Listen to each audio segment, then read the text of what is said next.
Mais d'abord le journal de 8h sur Europe 1, Thomas Schnell. Bonjour Thomas. Bonjour Dimitri, bonjour à tous. François Bayrou, cerné par les dossiers inflammables, cherche la riposte graduée face au refus de l'Algérie d'accueillir la liste d'Algériens expulsables fournie par la France.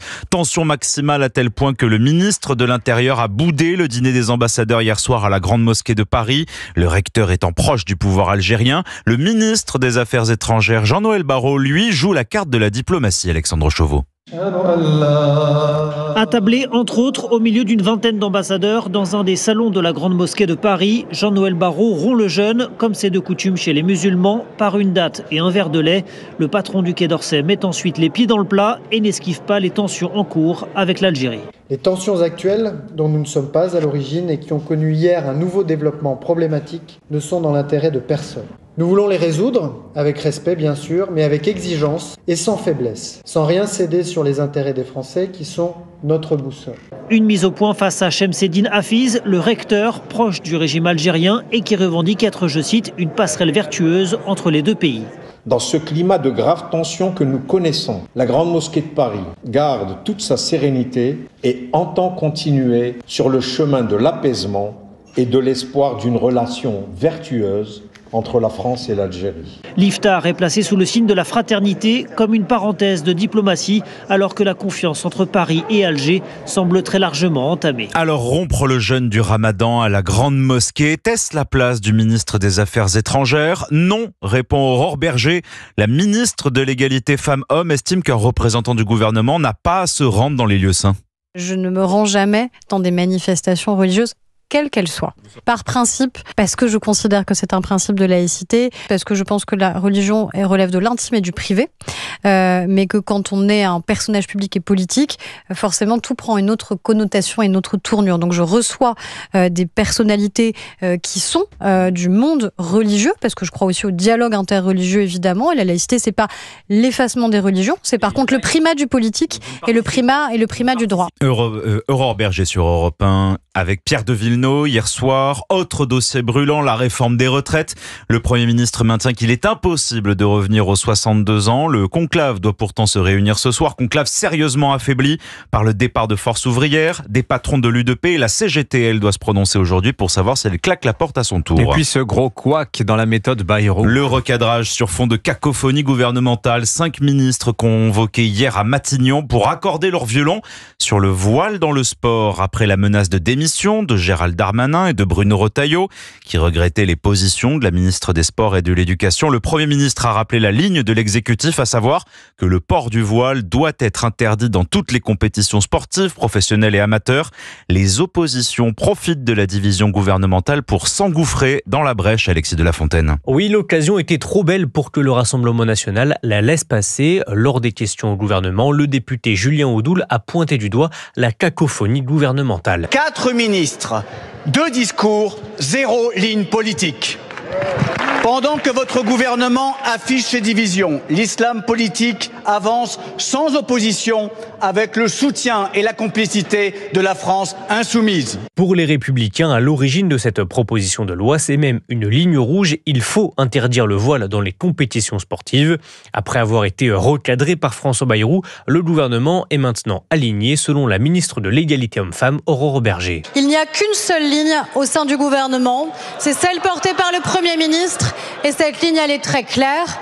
Évidemment, la lutte déterminée contre toute forme d'entrisme islamiste. François Bayrou semble donc avoir réussi à éteindre l'incendie au sein de son gouvernement. Ce matin, le garde des Sceaux se félicite du vote à l'Assemblée nationale en faveur de la création d'un parquet national anticriminalité. Gérald Darmanin salue une avancée décisive pour lutter contre le narcotrafic, les règlements de compte et le blanchiment d'argent. On l'a appris ce matin chez nos confrères de CNews. Prisca Thévenot et ses enfants visés par des menaces de mort depuis son retour de voyage d'Israël. Dans le cadre de ses activités parlementaires, la députée macroniste accuse Rima Hassan et la France Insoumise d'alimenter cette campagne sur les réseaux sociaux. La LFI sait très bien ce qu'elle fait, parce qu'il y a effectivement les tweets de Rima Hassan, mais il y en a également eu de Mathilde Panot et tous ses collègues de la LFI. Ils savent très bien ce qu'ils font. Et moi, ce que je dis, ce ne sont pas des provocations, mais des promesses de vouloir diviser la société, de la communautariser. et d'expliquer que finalement, ils ne sont absolument pas là pour défendre la France, la République, mais toujours en permanence de se trouver du côté des ennemis de nos valeurs, de nos principes, que ce soit aussi bien à l'Assemblée nationale qu'au Parlement européen. Et à un moment, il faut que ça cesse. Et dedans, bien évidemment, Jean-Luc Mélenchon a une responsabilité absolue. C'est quand même assez glaçant dans l'état du monde actuel et dans les pressions que nous pouvons recevoir par ailleurs. La députée Ensemble pour la République, Prisca Thévenot sur CNews ce matin. Vous écoutez Europe 1 matin, il est 8h07. Russes et Américains se donnent rendez-vous dimanche, à nouveau en Arabie Saoudite. Pour entrer dans le vif des négociations sur l'Ukraine, hier, après plus de 2 heures d'échange avec Donald Trump, Vladimir Poutine n'a pas lâché grand-chose. Une trêve limitée aux infrastructures énergétiques, pas de concessions sur les priorités russes.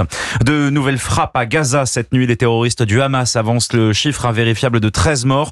Désormais, les négociations ne se dérouleront que sous le feu, a lancé Benyamin Netanyahou, en réponse au refus du Hamas de libérer de nouveaux otages. Et puis la chef autoproclamée de l'opposition iranienne épinglée pour son train de vie dispendieux en France. Mariam Rajavi, dirigeante des Moudjahidines du peuple iranien, c'est comme ça que se fait appeler l'organe d'opposition au régime des Mollahs.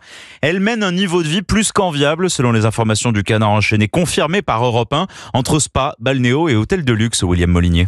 Biarritz, Deauville, Évian ou encore Vichy, depuis 2005 au moins, Mariam Rajavi séjourne plusieurs fois par an dans des hôtels de luxe ou des palaces de stations balnéaires huppées. Elle et systématiquement sa garde rapprochée, une dizaine de personnes.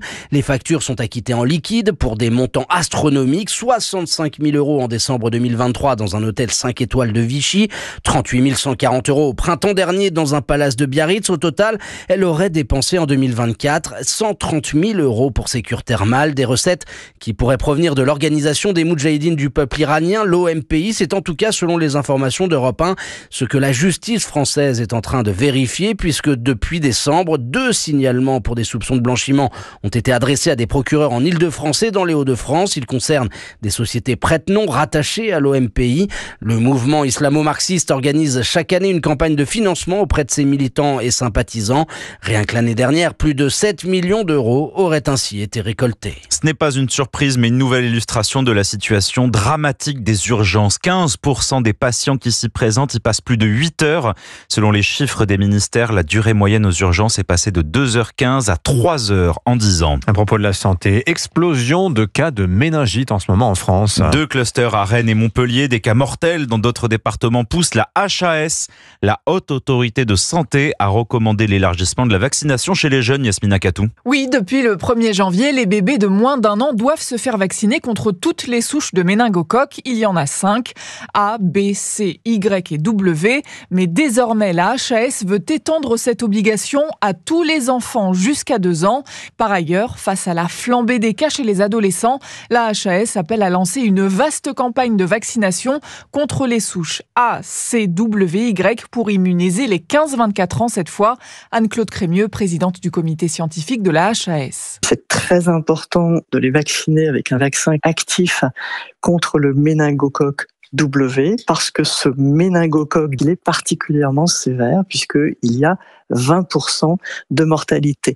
La vaccination est en fait le seul moyen de protection. Après une méningite, une personne sur 5 peut développer des séquelles comme une perte de la vision, des troubles du langage et dans les cas les plus graves, l'infection peut mener à l'amputation d'un membre. Yasmina Katou, service société. Merci beaucoup Thomas Schnell. Restez avec nous sur Europe 1 dans un instant. Laurent Wauquiez.